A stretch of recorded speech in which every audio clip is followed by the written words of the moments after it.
Breaking news చూద్దాం. రానున్న కొన్ని గంటల్లో కుమ్రం భీం ఆసిఫాబాద్, మంచిర్యాల, జగిత్యాల, భూపాలపల్లి, పెద్దపల్లి, ములుగు జిల్లాలతో పాటు మరికొన్ని ప్రాంతాల్లో భారీ నుంచి అతి భారీ వర్షాలు కురిసే అవకాశముందని వాతావరణ శాఖ హెచ్చరించింది. ప్రజలందరూ అప్రమత్తంగా ఉండాలి. తక్కువ ప్రాంతాల్లో పిడుగుపాట్ల అవకాశం కూడా ఉందని అధికారులు తెలిపారు.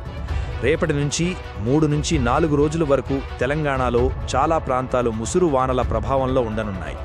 ఉత్తర తెలంగాణ, ఈశాన్య తెలంగాణ జిల్లాల్లోని ప్రజలు మరింత జాగ్రత్తగా ఉండాలని సూచన. గోదావరి పరివాహక ప్రాంతాల్లో వరద ప్రవాహం పెరిగే ప్రమాదముంది. గోదావరి, మంజీరా, ప్రభా నదుల తీర ప్రాంతాల ప్రజలు తగిన జాగ్రత్తలు పాటించాలి. గ్రామీణ ప్రాంతాల ప్రజలు అవసరమైతే సురక్షిత ప్రాంతాలకు తరలించబడేలా సిద్ధంగా ఉండాలి.